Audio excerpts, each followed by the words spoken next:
call me Mystic Mike because I predict these things. Jared Cannonier takes on Michael Venom Page this Saturday on the main card of UFC 319. And this is a good fight. You know, Michael Page, he's been bouncing up and down between welterweight and middleweight. I think he wants to stay at middleweight for now. He is getting up there in age, 38 years old. He's a big dude, 6'3", 79-inch reach. So I imagine he wants to, you know, keep it at middleweight where he can kind of stay a little bit filled out. I'm sure the weight cut's getting a little bit little harder for him as he's aging. But Jared Cannonier, no spring chicken himself. You know, 41 years old. Been in the game a long time, fought as high as heavyweight, so I think this is going to be a really good fight.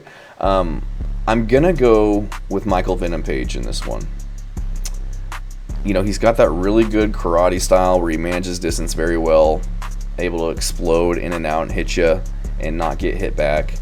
I just think MVP will get out early in front of Jared Cannonier just with his speed and athleticism, beating up his legs, tagging him on the feet, kind of keeping him at bay, managing the distance. He'll definitely be the faster fighter.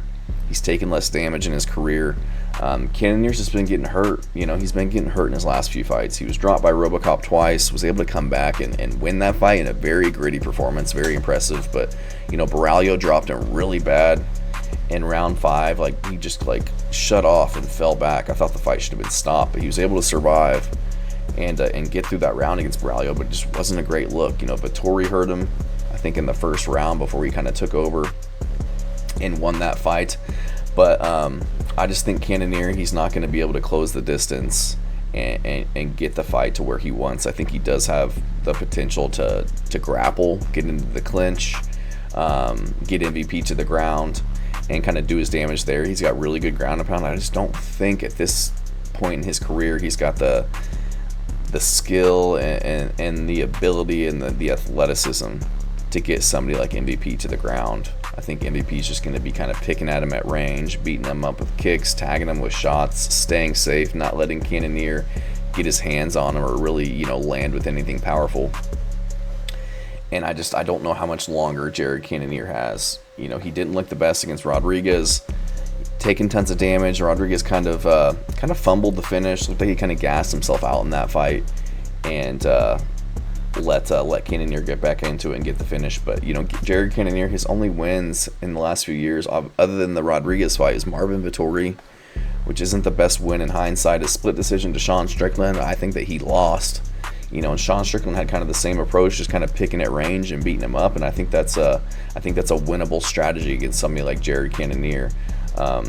Beat Derek Brunson back in the day, Kelvin Gastelum. Like, I don't know, I just don't think he has any very great performances as of late. He kind of loses to the top tier elite guys, and I think that's who Michael Venom Page is. His only loss in the UFC was to Ian Gary in a fight that you could argue that he, you know, you can make a argument that he won that fight, but Ian Gary, you know, he's kind of the same style as MVP. They're both kind of manage the distance well, kind of point strikers at times. And before that, lost to Logan Storley, lost to Douglas Lima, but he's had some really good performances outside of that in Bellator. You know, he's just very hard to find, hard to hurt, and has a lot of KO potential. He actually fought a buddy of mine back in the day, so I've been following him for years, and I've always thought very highly of him, that he was very good. He's very frustrating to fight, and I think he gets this one done. I think he outpoints Jared Cannonier. I don't know if he gets the KO over Cannonier. I think this is going to be, I don't think he's going to be landing tons of strikes in this fight. More just kind of picking at range and point striking enough to win rounds, just because Jared Cannonier can crack and he can hurt you. But I'm going to go with Michael Venom Page to get this one done by decision. Thanks.